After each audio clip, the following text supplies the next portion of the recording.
Não, não sou saudosista. Sou apenas alguém que caminha. Sou apenas alguém que cresceu no meio de uma igreja viva. Apenas alguém que cresceu numa igreja santa e pura, sem malícia, onde tudo era puro, porque tudo é puro para aquele que é puro. Infelizmente os nossos dias são terríveis.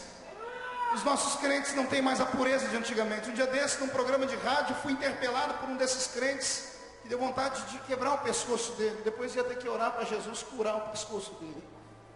Ele disse: pastor Marco, como o senhor se sente pertencendo a uma geração de pregadores que não tem unção? E deu uma raiva. Eu falei: por que a gente não tem unção, irmão? Ele disse: porque vocês vão para o púlpito, pregam,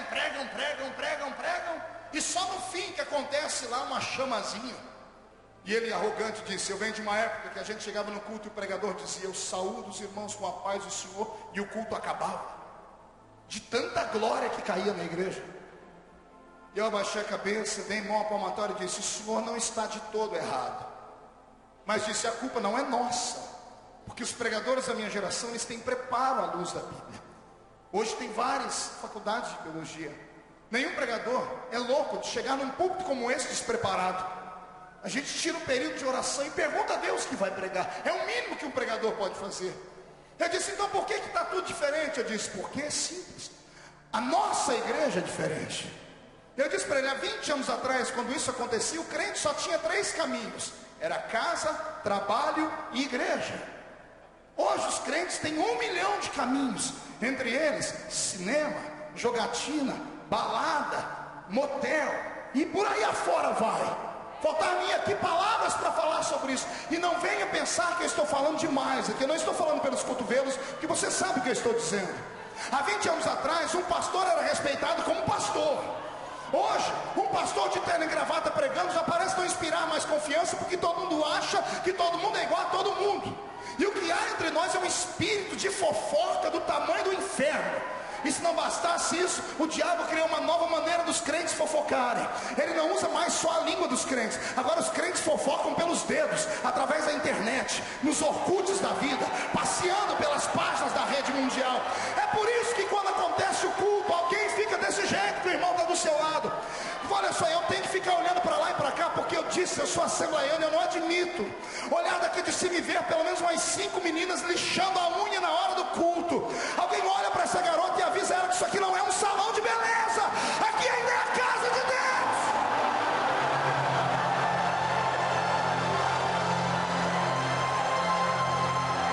Tem hora que me dá repúdio.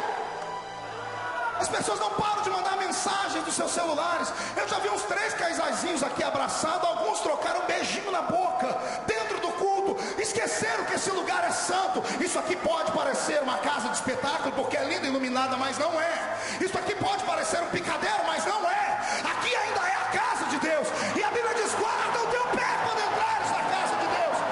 Respeito é o mínimo que temos que fazer.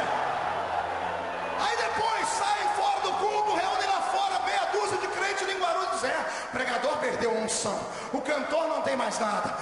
Tem que mudar as coisas. Você que precisa mudar, companheiro.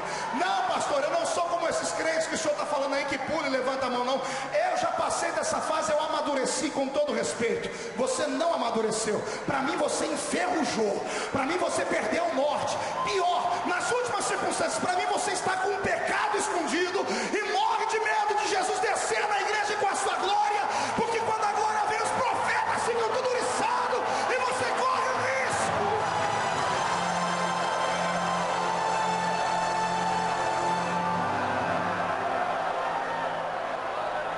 E a macheta queima na fúria.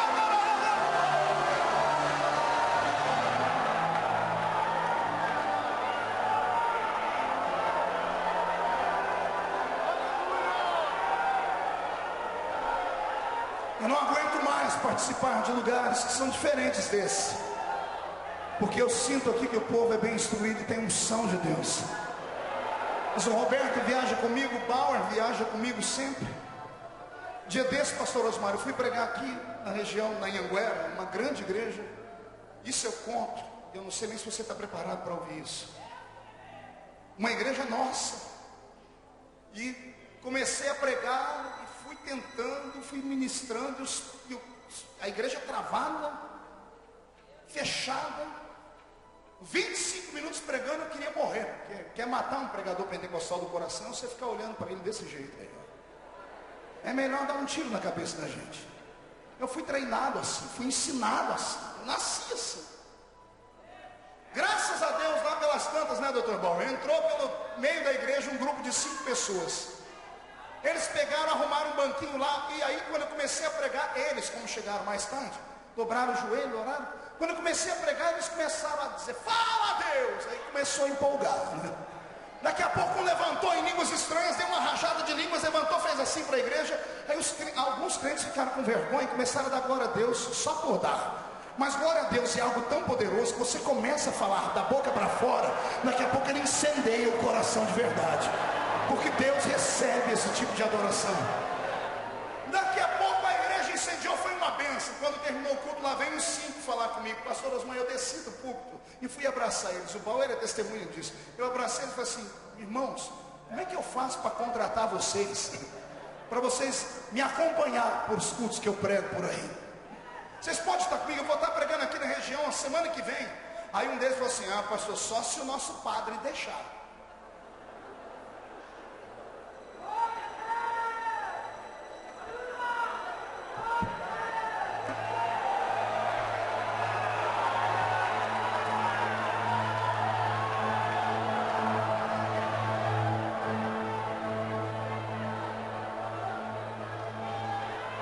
Não se escandalize, porque eu quase caí nas pernas. Disse, como é que é?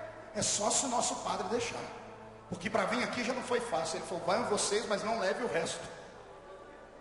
Eu falei, como é que é isso? Não, nós somos de um grupo carismático. Eu falei, mas que grupo? Eu falei, não, pastor, fica tranquilo, não é daqueles que imitam língua estranha ouvindo em fita cassete, não. Nós somos um grupo batizado com o Espírito Santo, assistindo seus DVDs em casa, e nós estamos buscando a presença de Deus de verdade. E o nosso padre sabe que o único pregador que ele deixa a gente escutar é o Senhor. Eu falei, amém, Deus abençoe. Eu virei para o Bauer e disse, onde é que eu estou, Jesus?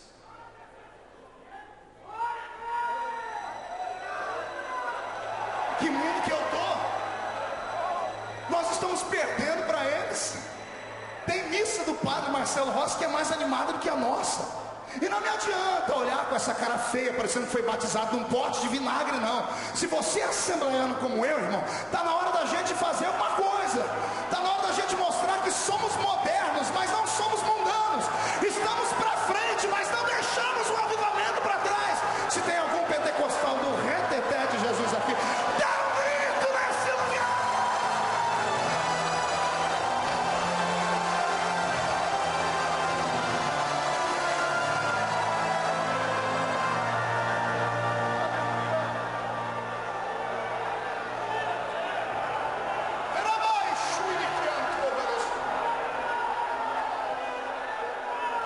Arrastou Israel para um cativeiro por 70 anos, porque 70 anos é o período suficiente para reciclar uma geração inteira. Os que entraram em Babilônia arrogantes, pensando que era só mais um períodozinho de 30 ou 40 anos, como era no livro dos Juízes, morreram sem ver o livramento. E os que estão vivos, antes de verem os pais morrerem, ouvir os pais puxar eles pelo cabelo e dizer, Deus está furioso conosco. Voltem a adorar a Deus. Se no meio do despojo veio alguma imagem de algum desses deuses antigos, queime, enterre, quebre, jogue no fogo, porque Deus está irado conosco. 70 anos depois, Deus começa a ouvir a oração dessa geração que nasce no cativeiro. E quando Deus começa a sentir o perfume da adoração deles, eu não sei se você sabia, a adoração do crente não chega no céu em forma de barulho, chega em forma de cheiro. Porque se fosse em forma de barulho, Deus se enganaria com o grito de alguns que gritam da boca para fora. O verdadeiro louvor é convertido em cheiro suave diante do eterno Deus que fez os céus e a terra.